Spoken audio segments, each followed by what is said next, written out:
Welcome back to Unexplained Encounters. Darkness prevails here. I was putting this script together and I realized I'm super in the mood for more hunting stories. So if you've gone hunting and you've seen or encountered something messed up or unexplained, send it to me at darkstories.org. For now, enjoy these stories, featuring a daunting series of terrifying events in the Ozarks, a demonic spirit that steals faces, and a wampus cat that kills repeatedly. Before we start, did you know you could be listening to this show and all EerieCast shows without any ads, get access to bonus stories, and unlock horror audiobooks you've never heard before? That's right, and all you gotta do is go to eerie.fm and become a premium member to support what we do. That's eerie.fm, EERIE.fm. Thank you. Now, let's begin. Bigfoot wanted to kill me. From Anonymous. At a double date at a Colton Steakhouse, a friend of mine told me about this podcast, so I checked it out. Cool stuff you've got here. That same friend thinks I should send you my story as well, so here goes. I should say at the start that this is the only time I've ever encountered something unexplained. I'm really just an insurance salesman. That's what I did most of my life until my back gave out, and I got disability. But back when I did work, my whole trade was a matter of teaching people that the thing they lay awake fearing at night was not likely to come for them, and I would show them a table of figures to prove it. Donna, my wife, believes most of what gets sent to programs like this one comes from dudes who saw a bear in poor light, and wanted, for once in their lives, to be the one the night had chosen. I held that view myself, up until the spring before last. I'll go ahead and tell my story, and you make of it what you will. I'm not gonna beg you to believe me or anything, but I do thank you for listening. The place is up in the Ozarks here in Arkansas. I know when I'm there because my phone gives out a few miles before the road does. Then from there you're on foot. I've hunted those grounds since my father first carried me up there when I was 11 or so. It's national forest on the map, but there's a shelf of it that nobody troubles with, since the road into the bottom of it washed away sometime in the 90s. The county, I guess, never saw fit to mend it. To reach the shelf, you leave the truck at the foot of an old logging cut, and climb a ridge that takes the better part of an hour when you're loaded down with a blind and a cooler and a pack that runs close to 40 pounds. No one's gonna do that for turkey when there's easy turkey down in the river bottoms. A man can just park beside his bird, really. So the shelf here was mine, year after year, and that was perfect. I hunt with a bow. I'm aware that it can be odd to hunt turkey with a bow. The short of how I came to it is that my father shot, and I shot alongside him as a boy. But after he passed, there came a time when the idea of a gun hunting turkey sat wrong with me. It's not an anti-gun or animal rights thing, but more like hunting. If I wasn't hunting with and for my dad, then my mind told me I should be hunting for the love of the game. And a bow would be a happy little medium between shooting a gun and strangling a bird with my bare hands. Before I had that thought, I remember taking up a bow in the backyard, doing some target training, giving my hands something to do in the evenings. When one season I thought, maybe I should just carry this into the woods, leave my gun in the truck. So I bought a ground blind to hide the draw, and I've been doing it like this ever since. It's harder work, yeah, but I think that's a lot of the reason why I love it so much. A turkey can catch you blinking at 40 yards, they say, and a bow requires a long pull to bring it to full draw. So you sit folded up inside a little nylon box with the windows let down to slits, and you keep as still as you possibly can. When your moment comes, you have about a second to draw, while the bird has its head behind a trunk or buried in the grass. There's more tactics to this, timing, even skill. I've spent whole weekends on that shelf without sending a single arrow. That's the bargain. But when you do bag a bird, there's so much more satisfaction to it. Anyway, I know that shelf and the land there like the back of my own hand. I know how it should sound at every hour of every night. I'm not the kind of guy that would mistake a barred owl for some sort of strange creature, or to be turned around in the dark by a deer stamping and blowing at me. I've slept up there on my own more nights than I could put a number to, and in the last 2 decades, the worst I've ever encountered was a copperhead that found its way into my boot somehow. That's a different story. Beyond that, the scariest thing in the Ozarks are the spreading ticks. Nowadays, you gotta worry about alpha-gal syndrome. Thanks, Bill Gates. That spring, I drove up on a Thursday. The weekend was supposed to turn wet, and I wanted the dry days for myself, so I went up early. I had a new tent I'd been wanting to try, one of the ones that's supposed to pop up in a couple of minutes, if you know what you're doing, and I figured I'd get the kinks out before it rained. I parked at the logging cut, loaded up, and started up the ridge. It was a good climb that morning. The dogwoods were blooming. About 2/3 of the way up, there's a flat where a creek crosses the trail, and I stopped there to eat a sandwich, listening to nature for a while. Off across the next ridge, I could hear a tom gobbling on the roost. That got me fired up. I made the rest of the climb feeling about as good as I get these days. I set up camp where I always do, back in this little stand of cedars where the ground is flat and the wind can't get at you. Nobody down below can see you up there. I've got an old fire ring there from all my years using the spot, too. I put the tent up, got my bedroll laid out. I hung up a food bag off a limb a good ways from where I'd be sleeping. You've got to do that, unless you want your face munched on by a bear. Then I walked out to look around while I had light. Down the slope a ways, I found fresh scratching in the leaves where a flock had been working through, and there were droppings, the J-shaped kind that tells you there's a tom. And down at the creek, I found a couple of tracks in the mud as wide as my hand. That put me in an even better mood. I set my blind in a pocket of brush at the edge of a clearing.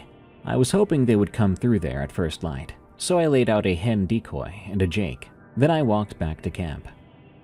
That evening, I cooked supper and turned in early. The thing is, you've got to be in the blind before the birds come off the roost, so that means you're walking out there in pitch dark. The first night, there was nothing. I slept fine and heard the usual. One time, I heard coyotes, off toward the river somewhere. They were yipping about something, but not too close, so whatever. There was an owl, too, near the creek. I woke up a couple of times, restless on the hard ground, my first night out, but that's pretty normal. Every time I just laid there listening. Nothing out of the ordinary, and I dropped back off. Friday morning, I killed a bird. It was about the best morning of hunting I've had in years. I was in the blind before daylight. The woods woke up around me a piece at a time. A cardinal first, then crows somewhere down the slope, and then the toms cut loose up on the roost. 3 of them at least, and close. My heart was beating fast. I was excited.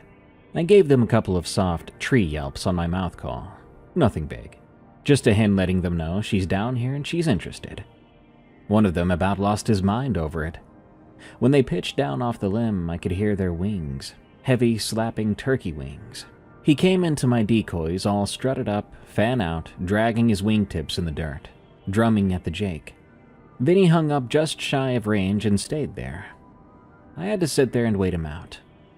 My legs were killing me at the time. I had a cramp coming on in my left foot that I couldn't do a thing about.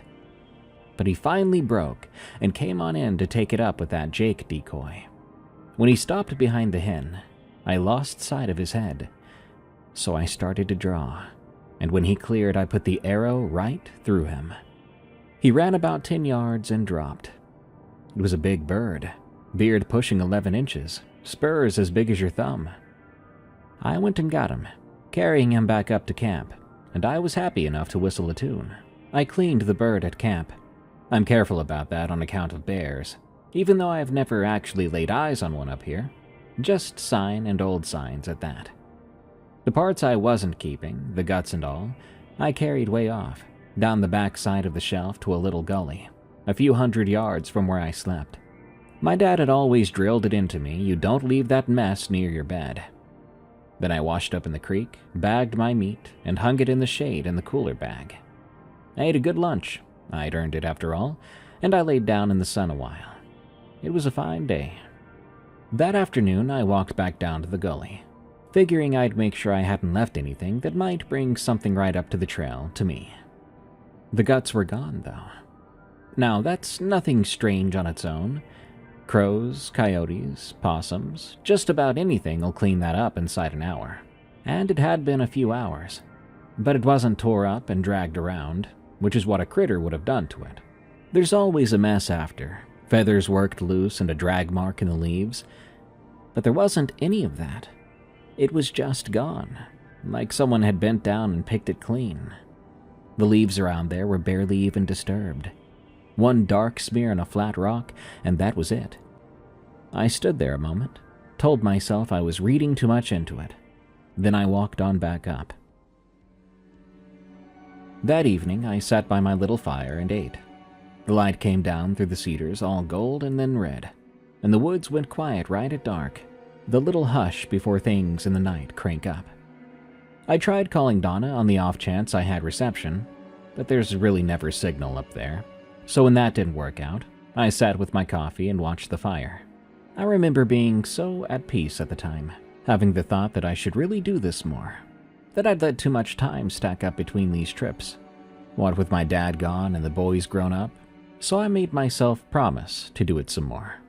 It was starting to get cold after that, so I put the fire out and drowned it, stirring the ashes and drowned it again. I then crawled into my tent. I couldn't tell you what time it was when I woke up. I never checked. But what woke me up was a sound. The sound was a knocking, one single knock, on wood. It came from down the slope below me somewhere. It sounded like a big limb when it falls and catches another limb, except a falling limb keeps going until it hits the ground. It crashes and tumbles. It doesn't just knock and quit. This was one solid knock, followed by nothing else. I laid there. I wasn't scared just yet, just curious. I was awake and listening, telling myself it was a deer knocking a dead branch loose. Maybe some rotten snag finally let go. I had the bag pulled up to my chin, and I could feel the cold coming up off the ground through the pad. While I was laying there thinking about things, it came again. A knock, coming from a different spot, off to the left now of where the first one was. It was as if whatever had done it before had moved on over in between. And then, a good while after, long enough for me to talk myself back to going to sleep, a third one that came from up above the camp, on the high side, where there's nothing but a cedar thicket and the bald top of the ridge. Somebody would have had to climb up around the whole camp to start making sounds up there, and they had to have done it quietly, since I never heard a step, and I'm a bit of a light sleeper.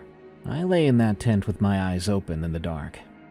I started to focus on my breathing, making sure it was doubly quiet, so I could hear better, and also to make sure that I couldn't be heard. But there was nothing else. I didn't hear footsteps or any more knocks after that. Just those three, spread out over what might have been maybe half an hour, each one from its own spot. It had made a sort of circle around me. I told myself it was three separate limbs coming down, even though that was kind of silly.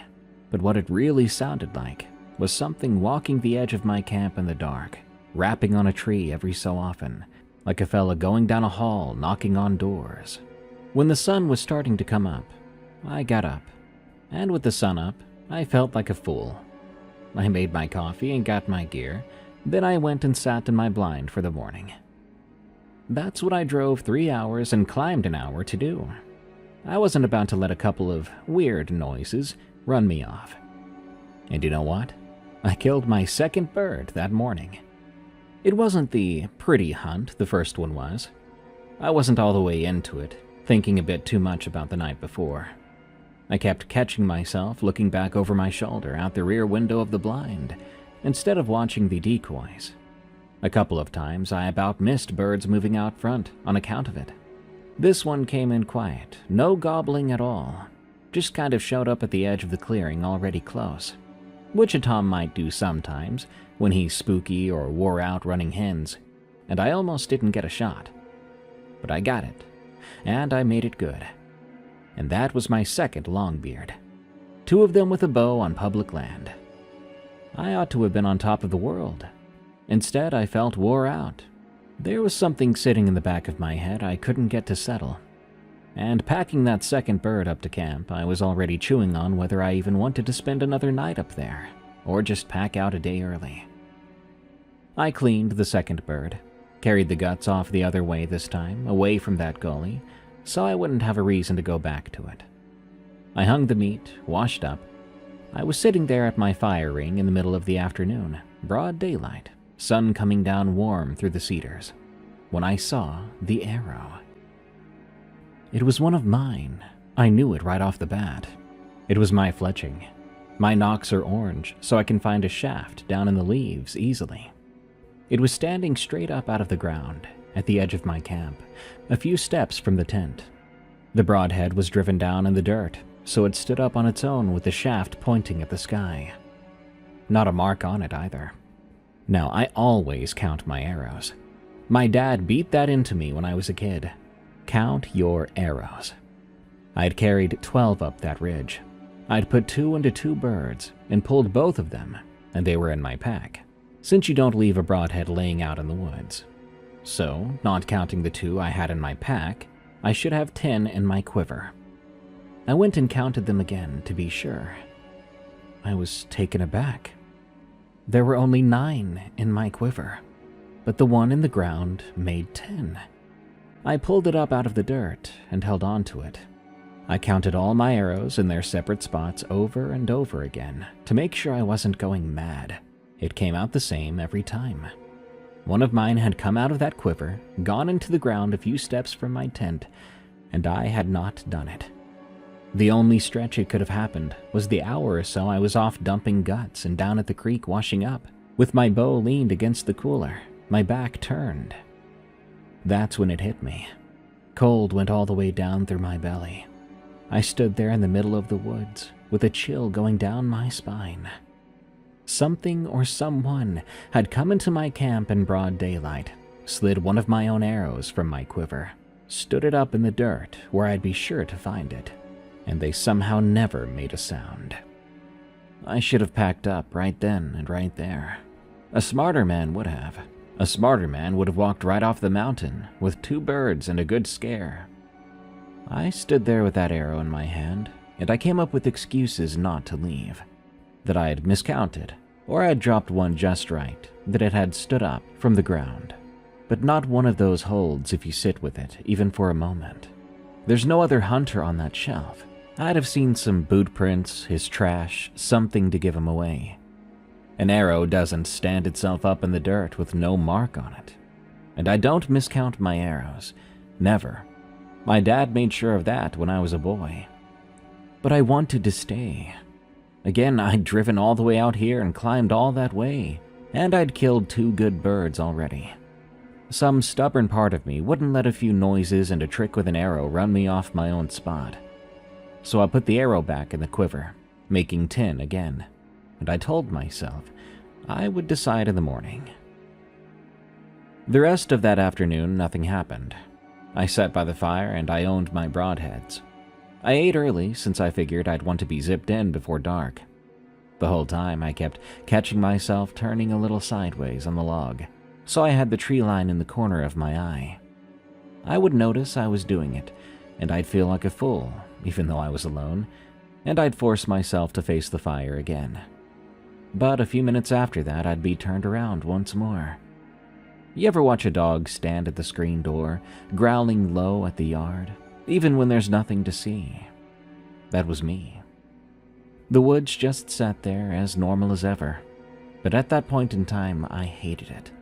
It clearly wasn't normal out there, and I clearly was not truly alone. Right at dusk, the sounds of the woods faded away. Even the bugs wound down, and I sat there in silence, knowing that something was coming. I've spent enough nights in the timber to know what that usually means, that there is something moving through that even the bugs don't like. Could be an owl coming off its roost or a bobcat. But what you do is you wait a few minutes and you see if it passes on. If it does, you'll hear the bugs crank on up. So I waited. I sat with my supper going cold in my hands, and I waited for the woods to come back to me. But they did not come back. It stayed quiet for so long. It felt like sitting there by the fire in pitch-black darkness otherwise might be a mistake, like the fire was going to give me away, like everything could see me, and I could see nothing. So instead of stoking the fire or lighting it back up, I let it burn out. And when it did, I sat there in the dark, letting my eyes come around, eventually. After several minutes, I was able to make out the tree line somewhat, and the pale hump of my tent, but not really much else. But that's when the knock came back. It came from the tree line right at the edge of camp, closer than the night before. I was wide awake and stone sober this time. There was no talking myself out of it, and this time I knew the exact spot it came from. I was looking darn near straight at it, too. After the knocks, there came a sound I would only call huffing. Long, quick draws of air, like a big, exasperated animal. But it was coming from much higher off the ground than a four-legged creature, or even a man for that matter. I didn't move. Another knock came, off to my right. My company had moved, and just like before, it had moved without a sound. A good 20 feet across dry cedar litter that pops if a chipmunk crosses it. And yet, it was moving through it as if it were levitating. I've hunted this region my whole life. I can hear a squirrel change his mind in a tree at 60 yards. This thing crossed open ground so close to me that I should have heard every step, should have heard its arm moving and shifting as it walked. But I didn't. It was like it was in one spot and then another, with no in-between whatsoever. I crouched low, and I got in my tent. I sat down with the bow laid across my lap. A bow is about the most useless thing in the world inside a nylon tent in pitch dark. You can't draw it in there, not enough room, and you're not going to aim it if you did, not in pitch darkness. But I had to have something at that time to make me feel safe, or at least make me feel like I had an action I could take. The knocking outside kept going. It was going around the tent, all the way around, not stopping at just 3, like the last night. There would be a knock to my left, followed by a long wait, then one up behind my head, and a longer wait, then one out past my feet. And every wait in between lasted a different amount of time. Whatever was making those noises was doing it steady and slow. I don't think I've ever met an animal with that kind of patience, sometimes staying dead quiet 10 to 15 minutes each stretch, just long enough to let me think that maybe it had left me alone. But then the knock would come again, keeping my heart and mind on edge. It had all night. This was its domain, whatever it was, and I was an uninvited guest. The worst happened in the middle of the night. There was a knock to my left, then quick, way too quick, an answer off to my right, both very close. These two had no gap in between. I lay there with that bow on my chest now, realizing I was no longer dealing with just one thing out there. There was at least 2 of them. I was outnumbered. And then one of them came up to my tent. I didn't hear it approach. I never even heard it move, but I felt the ground shift. If you've ever laid on the bare dirt while something or someone heavy walks nearby, there's a kind of vibration that comes up through the ground and to your back, and you don't have to hear a single footfall. I felt that. Then another, closer. Something setting its weight down a step at a time, coming towards me. I heard the huffing again, but it was no longer in the tree line. It was right by my head, just outside the tent. The thinnest fabric mankind has ever devised separated me from something that sounded like it could rip me in half. I lay there with my eyes open, trying not to breathe. I could hear it leaning towards me, the tent wall pressed in against my shoulder. Just barely. I wasn't sure yet if it was its face, or hand, or I don't know what, but even the poles began to creak a hair under it. Then it stopped and stayed like that, leaning on the tent over me, breathing, probably smelling me through the wall. I noticed its smell then too. The worst animal reek you could ever imagine. Like if you piled up roadkill for an hour that you found on the highway and brought it home to microwave for 10 minutes straight.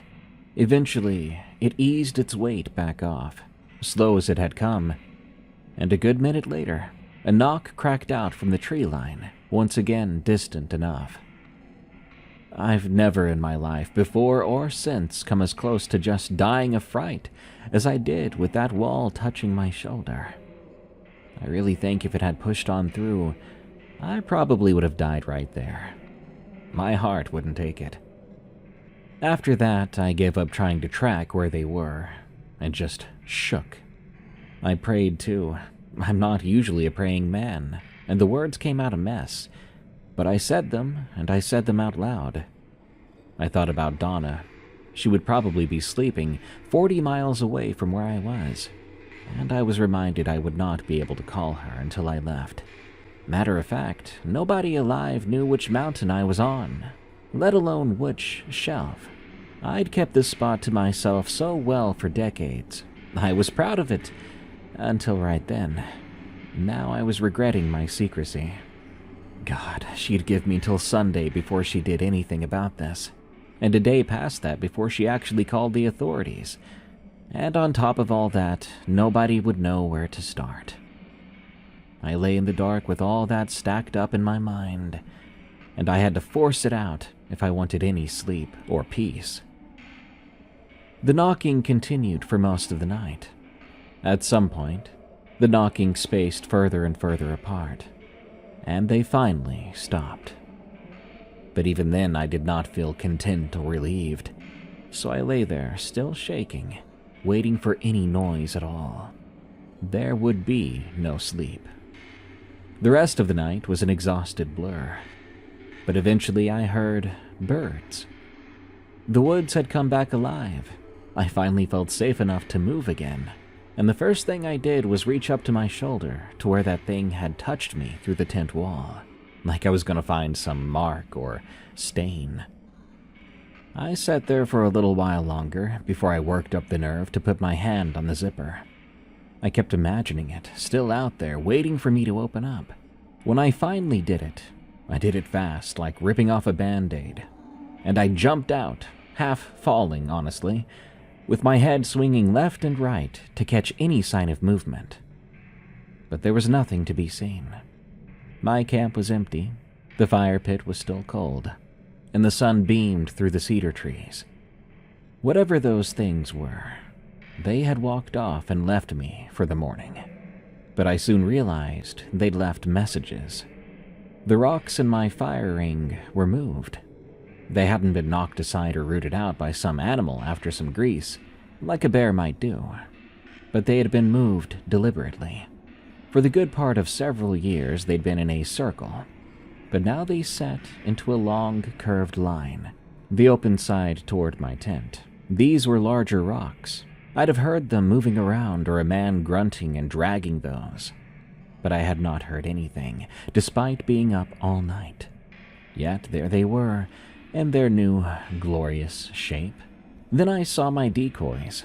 I'd staked them down at the clearing by the blind, a good 200 yards off and down the slope from here. But both of them were standing in my camp at that very moment. Something had pulled them and carried them up through the dark, and knew to press their stakes into the dirt to make them stand up. It even made them face my tent door, the hen and the Jake, both waiting to greet me as I walked out. I started to look for tracks.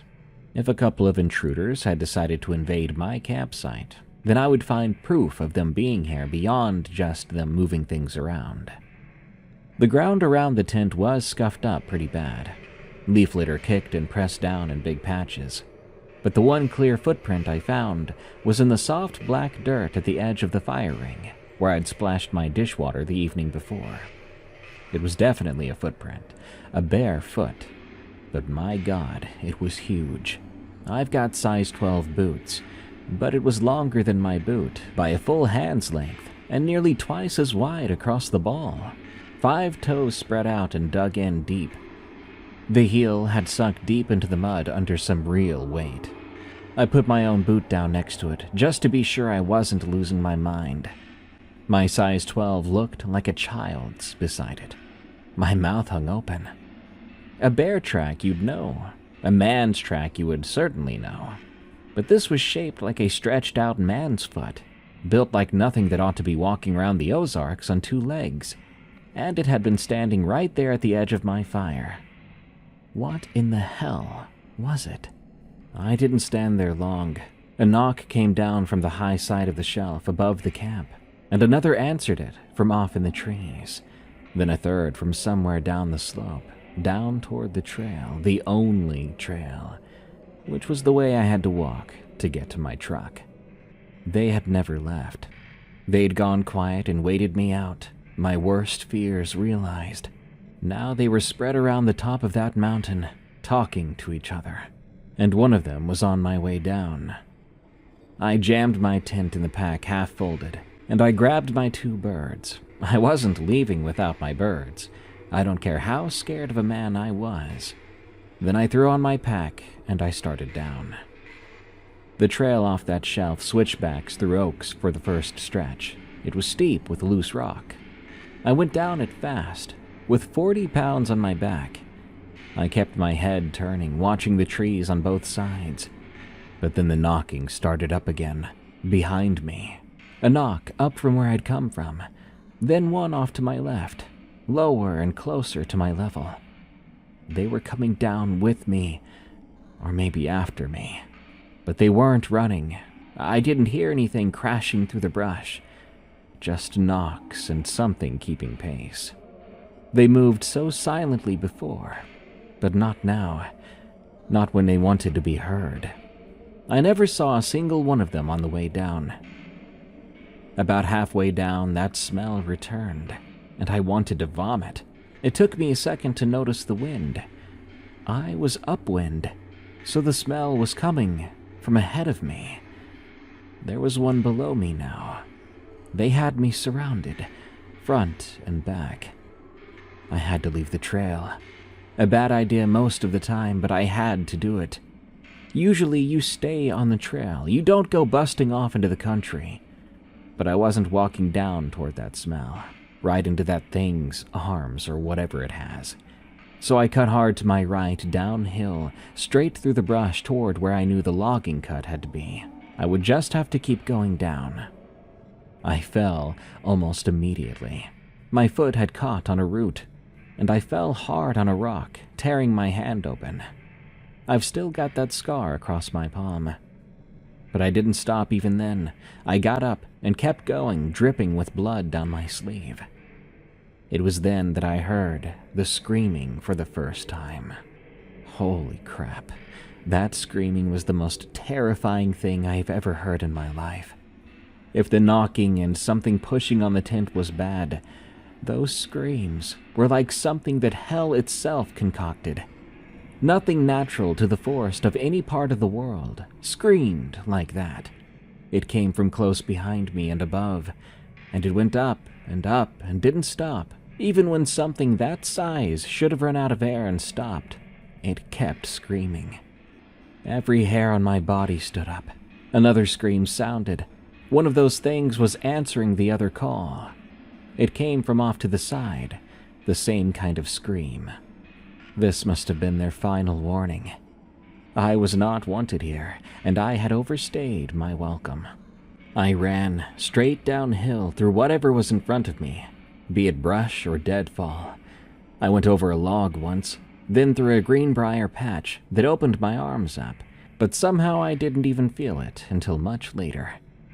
My pack kept slamming into my back over and over. The birds were swinging about wildly, and the whole time I could hear those things coming. They were crashing through the woods now. No more careful quiet. Multiple huge, heavy things were coming right for me. Things so big and so fast. I knew if they wanted me, if they really wanted me dead, I would have already been dead. They were driving me, like a dog herding sheep. I burst out of the timber so fast I nearly ran past my own truck. I threw the door open and threw the pack in, tossing those two birds along with it. I jumped inside and locked the doors, like that was going to do anything against things this big. I grabbed the steering wheel, getting blood all over it from my palm, and I peeled out of there, tossing gravel behind me. I looked side to side, front and back, through each of my mirrors. But as I drove away, I saw nothing come out of those trees.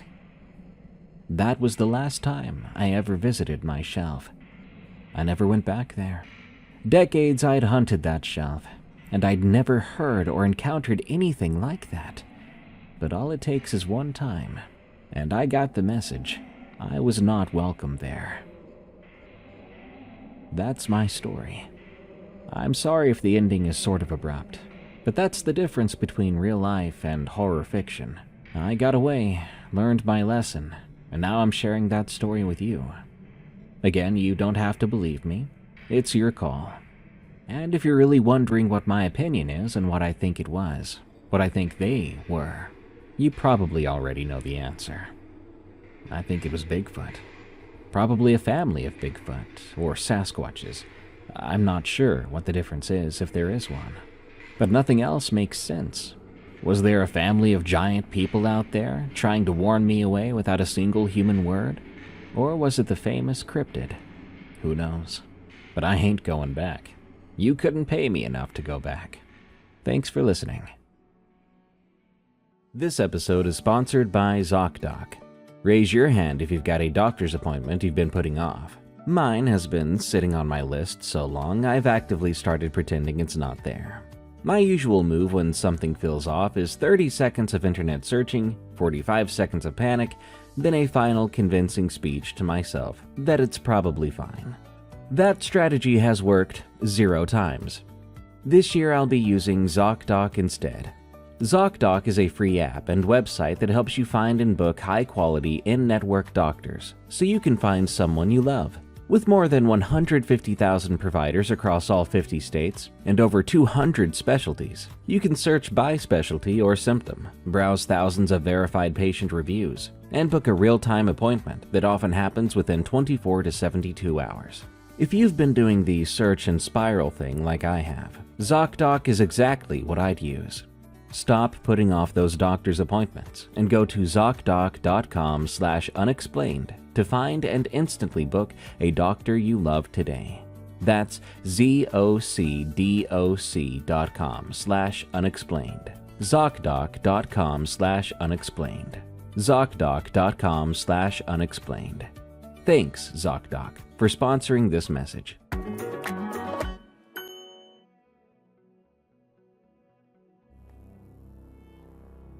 The Face Wearer, from Scary Gab J. So, my entire life I've had paranormal experiences. I come from a long line of witches, some of whom were or are very powerful, and some who do lots of baneful magic. I could sit here all day and send you ghost stories, but I'll settle for this one today. When I was around 7 or 8 years old, I lived in a super creepy 2-bedroom house with my mom, dad, and siblings. We found many weird things outside, including human bones at one point. When my sister and I found these bones, my dad said to put them back exactly where we found them, and to not touch them again. I always had a hard time sleeping. I would be up all night some nights. One night, all my siblings were sleeping, mostly on the top bunk, and I was on the bottom bunk with just one of my sisters. I was up, as usual, alone. I think it was around 2 or 3 a.m. I was just laying in bed. Out of nowhere, My dad walks into the doorway of my room and motions his hand for me to come with him. He didn't utter a word, literally just motioned his hand at me. So I got up and went with him to the couch. In my living room, we had a couch and a love seat. My dad sat on the couch and motioned with his hand, patting the couch for me to sit next to him. Again, he wasn't saying a word. We sat there and I watched TV with him in complete silence. The entire time I was watching the TV, my dad was not watching it. Instead, he was staring straight at me. I noticed his eyes did not reflect any light. They were black, pitch black. I did not see any white in his eyes at all the entire time, and I had a very weird, uneasy feeling, like something was very wrong with him. I tried my hardest not to look at him the whole time, but I could see him from the corner of my eye. At one point, he even put his hand on my knee, something he did not usually do. I stayed there next to him for about half an hour, watching the TV. Eventually, I said I wanted to sit on the love seat. He didn't say a word. He just nodded. Then I moved. I ended up sitting out there, feeling creeped out, like something just wasn't right, for another 10 minutes. Finally, I told him that I wanted to go back to bed. My dad again didn't say a word. He sat there silently, motioning for me to come and give him a hug, which I did. He even kissed me on the cheek while I hugged him. He felt very, very cold, not at all a normal human temperature. After that, I went into the hallway. In that hallway, my room and my parents' room were right across from each other. So instead of going to my room, I went the opposite way to my parents' room, just to see if my dad was sleeping. He was. Him and my mother were both in their bed, sleeping. I stared at both of them for a minute before turning away. But standing before me now, blocking the doorway of my parents' room, was the face-wearing entity. It was leaning forward, staring straight into my eyes, only 2 to 3 inches from my face.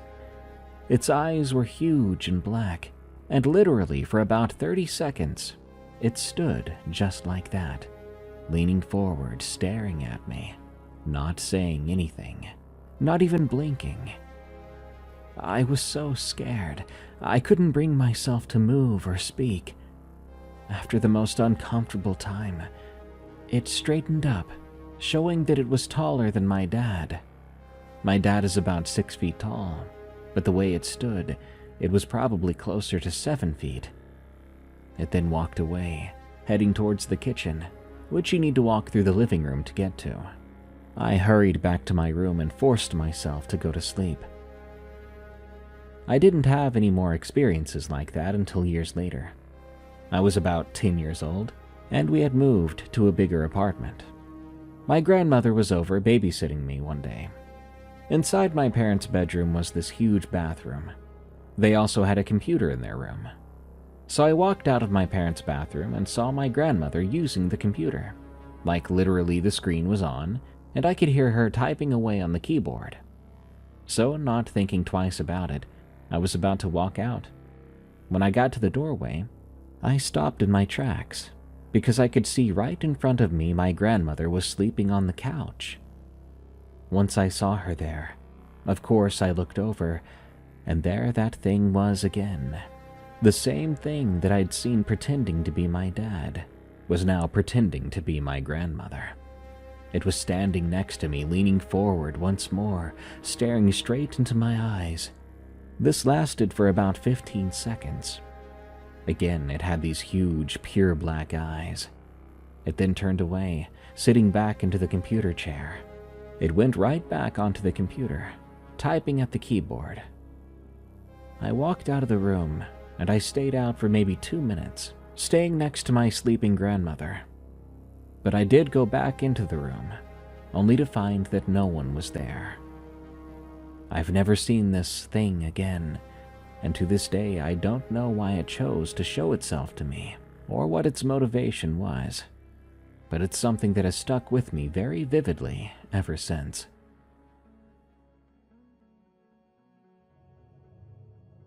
Cryptid Connection from Appalachian Princess. The stories I'm about to tell you happened in 2 different decades. One happened in the early 60s to my great-grandpa on my mother's side, who lived in the valley. And the other happened in the late 80s to my grandpa on my dad's side, who lived on the mountain. 2 different stories, but I think they're about the same creature. I'm not sure of the exact years they happened, so I'll do the best I can. I'll tell you what happened and then my opinion. Please let me know what you think.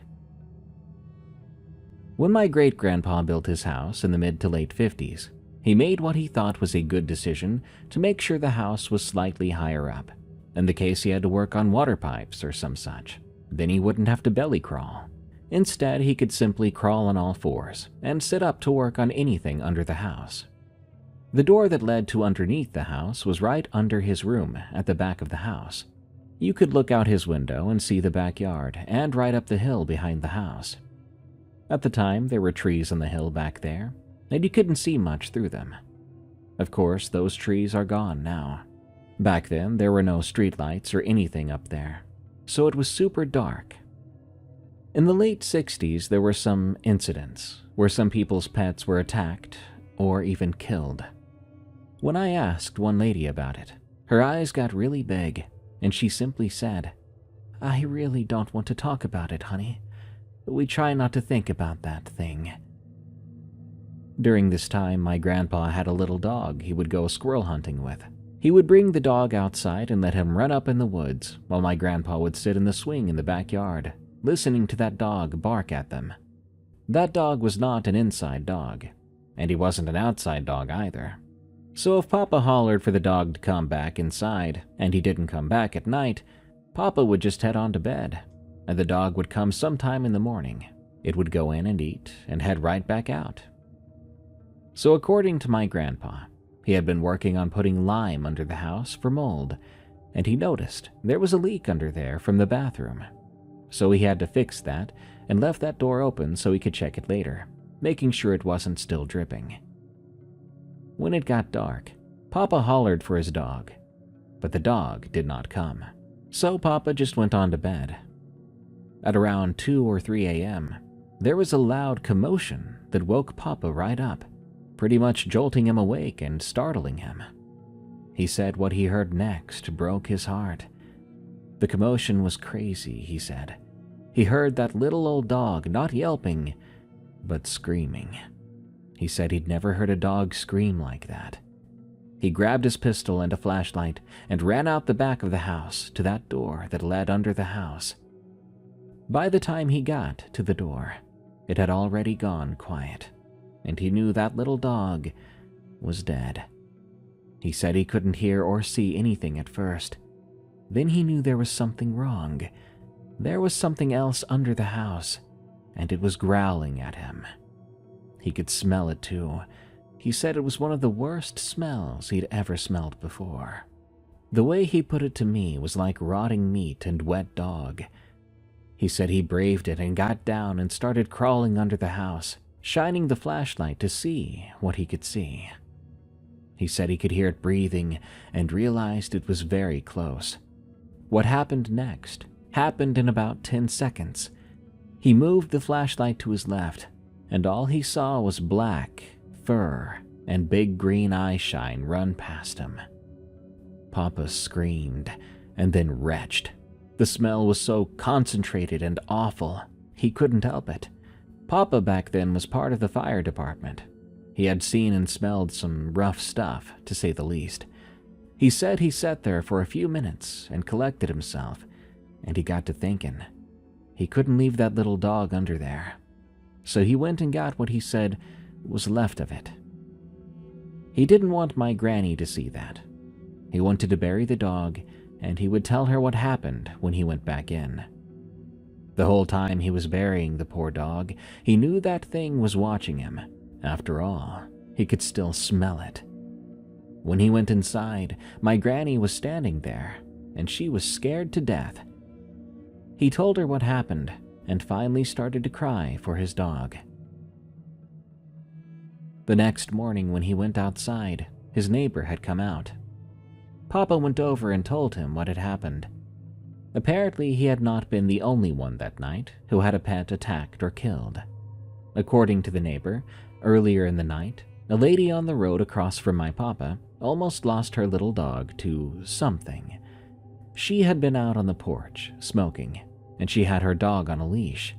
She said suddenly she smelled this terrible smell and began to hear growling. The little dog actually began to shake and tremble and peed itself while running to the porch. She said they went into the house and she heard all this commotion on her front porch, something scratching and growling. Papa said there were actually deep scratches on her door when he went to check. This went on for a few nights in a row, but just as suddenly as it started, it stopped. There was quite a bit of speculation as to what it was. Could be a mountain lion, a coyote. Someone even said it might have been a small bear, but my papa doesn't believe that.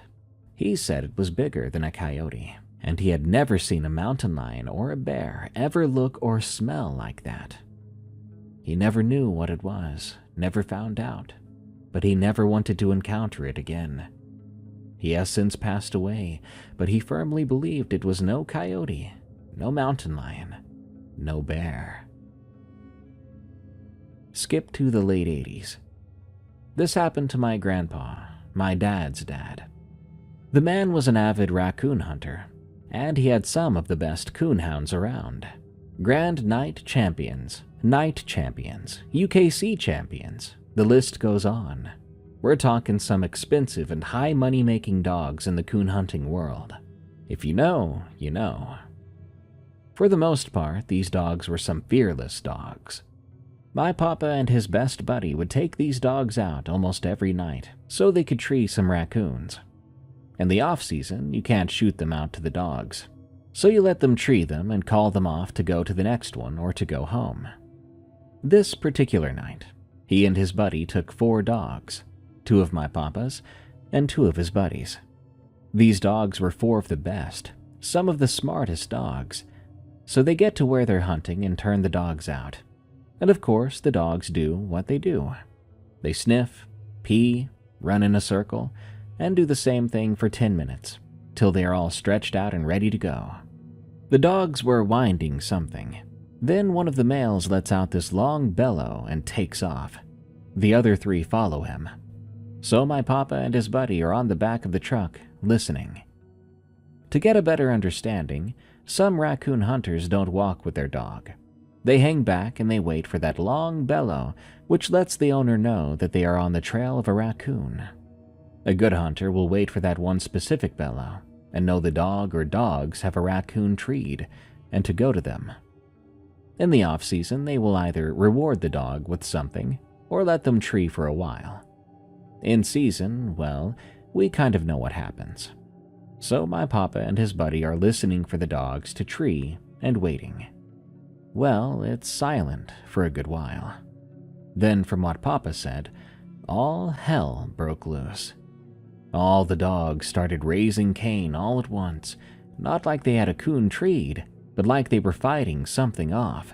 So Papa and his buddy grabbed their rifles and start to take off to where they heard the dogs, thinking maybe they found a raccoon on the ground and got to fighting over it. They got about 50 yards in, and all this commotion turned into dogs yelping, sounding like they were hurt. Then, suddenly, everything got quiet. My papa and his buddy got still and started to listen again. They smelled it before they saw anything. Papa said it was the most horrible scent ever. It smelled of dead, wet animal. All of a sudden, they heard a noise. It was one of his buddy's females. She was limping and bleeding bad, her tail tucked between her legs. His buddy grabbed up the dog, and they both headed back towards the truck. However, whatever this thing was, came towards where the truck was. When Papa started the truck and turned the lights on, he got a glimpse of this thing. It was black, hairy, and had big green eyes. Whatever the thing was, it was huge, and the smell coming off of it was absolutely horrid. He said he backed out and tore up the dirt road getting out of there. Unfortunately, the female dog didn't make it. Papa said she had too many wounds, and they were deep. He was shaky, but he showered and managed to get some sleep. He told my granny about what happened the next morning, and she too asked if it had been a bear or a mountain lion. Papa told her there was no way in hell it was either of those things. As big as all 4 of those dogs were, they could have taken a mountain lion no problem. His buddy came up about an hour after he told Granny about it. He wanted to go try and find the other dogs, to see if by chance they made it out alive. Papa said he wished they hadn't gone, because the scene that was left looked like an 80s horror film. As for what killed them, they never could find tracks or anything. As an avid raccoon hunter, well, that was over. He got rid of everything but the dogs. He bred them and sold puppies to make his living after that.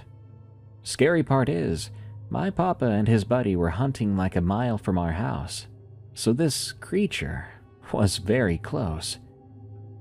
Now, I just want to clarify that the trip from the valley where my great-papa lived and my papa's on the mountain, as the crow flies, is about a 20-minute trip. To drive it, it would take about 35 or 40 minutes. In other words, you could go across the road to the bluff on the mountain, which would take a 10-minute walk. Then you could look off with binoculars and easily see my great-grandpa's house in the valley. I'm not sure, but I think what was attacking those pets and what my grandpa saw and smelled might have been a wampus cat. The glowing eyes, the horrible smell, the quickness and the strength. It all leads me to believe it was a wampus cat. But I didn't see it, so I can't be too sure. But let me know what you think it may have been. Come for the Bigfoot story, stay for the Wampus Cat Massacre, am I right? Sheesh, what a creepy set of stories. Seems like a pleasant night to stay far away from the woods, huh? Good night. Thank you so much for listening to Unexplained Encounters. I've been your host, Darkness Prevails. You can find me on X at Dark Prevails. And you can find my other show, where I narrate scary work-related stories. Search for Tales from the Break Room on Spotify, Apple Podcasts, your favorite podcasting app, or the brand new Eerie.fm, where you can listen to all EerieCast shows. You can even go there and sign up for premium to support us, unlock bonus episodes and audiobooks only for members. You'll also get no ads whatsoever on all EerieCast content. No Spotify nonsense, no Apple nonsense or whatever. Just good old-fashioned horror without any interruptions. But again, that's members only at Eerie.fm. Thank you.